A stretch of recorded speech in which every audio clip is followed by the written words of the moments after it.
የ8 ወር እርጉዝ አይታወቅም እንዴ? ቆሞ የሚሄድ ውሸት ተዋሻለች። እኔ ልጅን በወዲ አርግዣለሁ የ8 ወር ነው ከወለድኩት በኋላ አንተ እንኳን ፈጣሪ አይበለውና የሆነ ነገር ብትሆን ይሄ መኪና እኮ የልጅ ነው። ቆሞ የሚሄድ ውሸት። አሁን በውሸት ጥቅም ይገኛል እንዴ? እየተዋሸ ኢማን እኮ ባናለ ሰይድ ምን ሆኖ ነው? ቆይ ደንዘ አይታየውም እንዲህ ብሎ ወይኔ በላቸው። ለአንዳንድ ነገሮች ጥሩ ነው ጥርስ መቦረሽ ከመናገር በፊት ሞቅ ያለ ወሬ አለ። አንዴ ጥርስ ልቦርሽና ወደ ሞቅ ያለ ወሬ እመጣለሁ። እጅግ በጣም ሞቅ ቆይነ የምለው ማለት ነው። ተማር ልጄ ወገን ዘመድ የለኝ ሀብት የለኝ በከእጅ ስማይ ልጄ የሚል ዘፈን ታውቃላችሁ?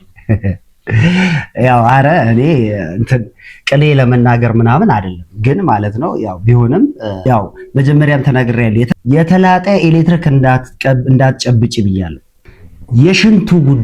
የሽንቱ ጉዳይ በጣም ታላቅ የሆነ ከባድ ሚስጥር አለው።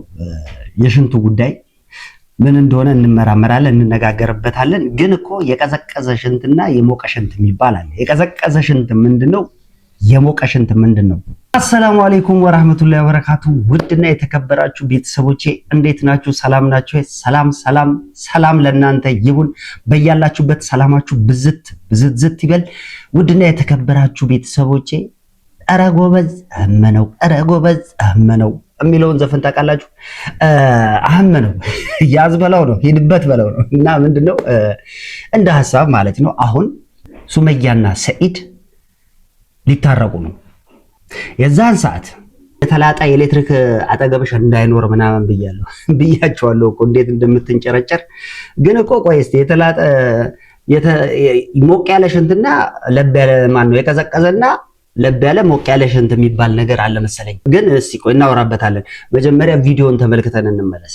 ኢማን እንደሚመስለኝ ከሆነ ወይ ተሳሳታበታለች ወይ ደግሞ ጧጧት እየተነሳች ሽንቱን ተጠጣለች። ሰኢድ እንግዲህ ሰኢድ ካለምንም ምክንያት ለኢማን ይሄ ሁሉ ነገር አያረግላትም።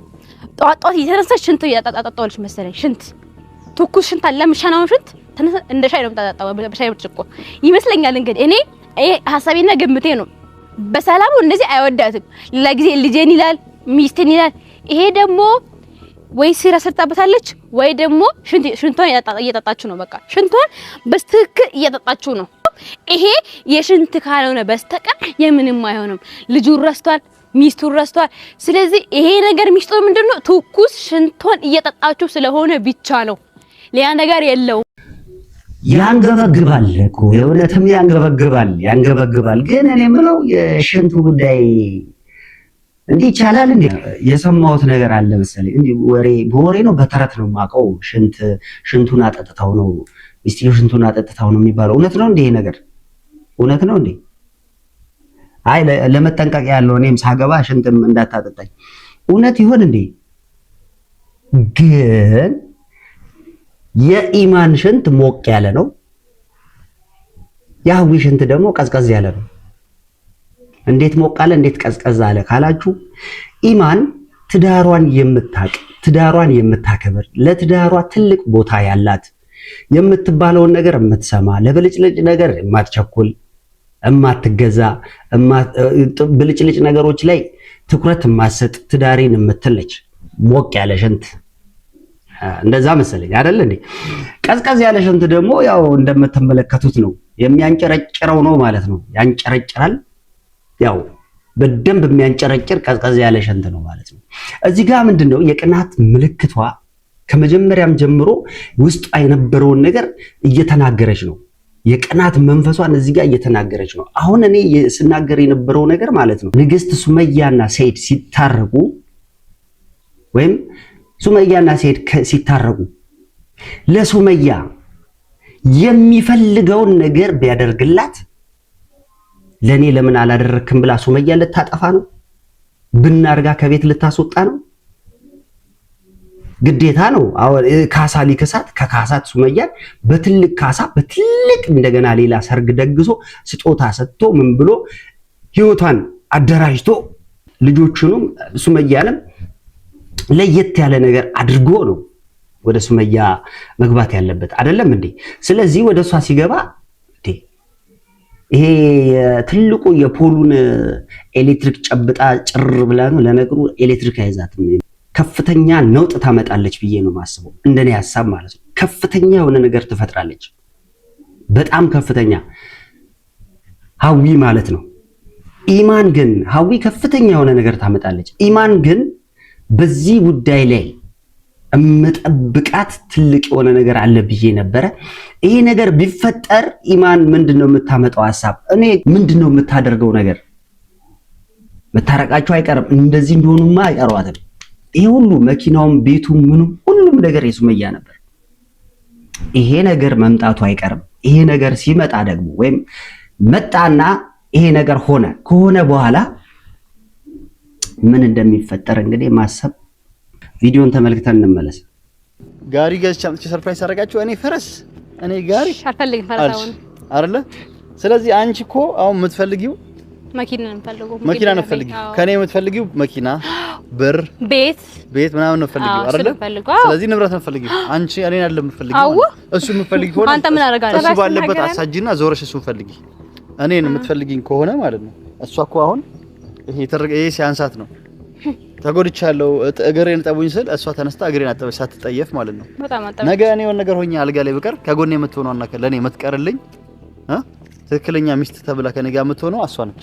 ተስቲ እኔ እኮ እርጉዝ ሆኜ ተግር ማጠበቅ አሁን ስሚኛ እንትን የምትለው እሷ ነች። ገባሽ አይደለ? ከኔ ከጎን የምትሆነው ትክክለኛ ሚስት ሆነኝ ልታገለግለኝ የምትችለውና የልጆቼ እናት መሆን የምትችለው እሷ ነች። አንቺ ግን ለኔ ምንም አትሆኝም። እሷ እኔው ነገር በሆን ከጎኔ እስከ ዘላለማው የምትኖረው እሷ ነች። አንቺ ገና እግሬን አጠበች ስልሽ እንደዚህ ሆንሽ አላህ የማይበለውና የሆነ ነገር እኔ በሆን ኖሮ ከጎኔ አትሆኝም። ጥለሽኝ እንደምትሄጂ ወንድ እኮ ነው። ብትሰበር ምን ችግር አለ? እግርህን ብትሰበር እሱ እና ወንድ እኮ ነው። ታዲያ ምን ነው ብትሰበር ምን ችግር አለው? እሱ ለፈተና ነው አይደል?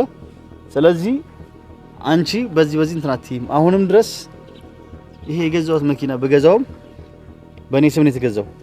በተሰም ነው እንዴ? ኢማኑን ሰርፕራይዝ ባረገው ማለት ነው። ገባሽ አይደል? ኢማኑን ሰርፕራይዝ ባረጋው ስሚኝ፣ የማን ነው ግን ማታሰም ነው ያለው። ቀይራታል ከፈ ወይኔ እኔ ሰይድም ብሆን ማለት ነው። እኔ ሰይድም ብሆን ጨምቧ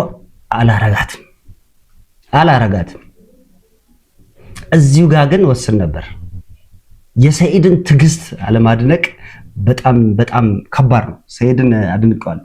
ልፍስፍስ ብሏል። የእውነትም ሽንቱን አጠጥታው ነበር እንዴ? ሽንቱን አጠጥታው አደንዝዋለች ማለት ነው። እንዴት ነው እዚህ ጋር ልፍስፍስ ያለበት ምክንያት? ምክንያቱም ግልጹን እየተናገረች ነው። አንቺ መኪና፣ ቤት፣ ንብረት ነው የምትፈልጊው አይደል ሲላት፣ አዎ አለች እኮ በግልጽ ነገረችው። አንተ ምን ታረጋግልኛለህ? እና ምን እስክታረገው ነው የሚጠብቀው እንዴ? የ8 ወር እርጉዝ አይታወቅም እንዴ? ቆሞ የሚሄድ ውሸት ተዋሻለች። እኔ ልጅን በወዲ አርግዝ ያለው የ8 ወር ነው ከወለድኩት በኋላ አንተ እንኳን ፈጣሪ አይበለውና የሆነ ነገር ብትሆን ይሄ መኪና እኮ የልጅ ነው። ሁለት ልጆች አሉት ወራሾች እንዴ? ወራሾች ሁለት ልጆች አሉት። ባለቤት አለችው። እዚህ ጋር ሁለተኛ ሚስቱ ነች። አንቺ ሶስተኛ ሚስት ነች። አንቺ ደግሞ በግልጽ ተናገርሽ። ሀብት፣ ንብረት፣ ገንዘብ ነው የምፈልገው ብለሽ ፊት ለፊት ተናግረሻል። ቆሞ የሚሄድ ውሸት። አሁን በውሸት ጥቅም ይገኛል እንዴ? እየተዋሸ ኢማን እኮ ባናለ ሰይድ ምን ሆኖ ነው? ቆይ ደንዘ አይታየውም እንዲህ ብሎ ወይኔ በላቸው የሆነ ያደነዘችው ነገር ከሌለ በስተቀር እንትኑ ላይ ብሩ ላይ አልሰራ ብሎ ነው መኪናው ወደ ኢማን ሄደው እንጂ መኪናው ወደ ኢማን ስለሄደ ነው እንጂ ደግሞ እንትን ግንበኝነት ሰርታለች እንዴ? ድንጋው እንዲህ ያረጋች ወይ አጓጓች እኮ።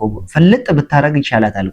ብዙ ነገር ነው የምታጣው ለነገሩ ብትፈልጥ። ግን የዚህን ያህል የቅናት መንፈስና ስሜቷ የጥቅም ብዙ ጥቅሞች አታለች፣ ብዙ ነገሮችን አታለች በሷ ቤት ማለት ነው። ፊት ለፊቷ ያለውን ትልቁን ነገር አላየችም።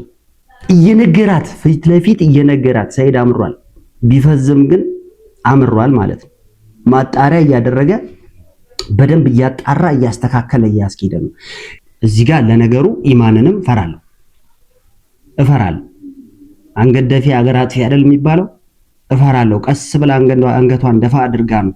መጀመሪያ የኢማን ጉዳይ ካልታወቀ ራሱ ወደ ሱመያ ድርሽ ማለት የለበትም። እናንተስ ምን ትላላችሁ? እኔ እንደዚህ ነው የምለው። ምክንያቱም ሰውን ማመር ቀብሮ ነው ብሏል። ቀብሮ ነው ያለው። ሰውን ማመን ቀብሮ ነው ብላለች። ቀብሮ ነው ያለችው አይደለ?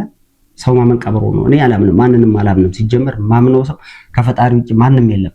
የእናንተስ ሐሳብ አስተያየታችሁ ምንድነው? ሰላማችሁ በያላችሁበት ብዝት ይበልልኝ። ሰላም ሁኑልኝ።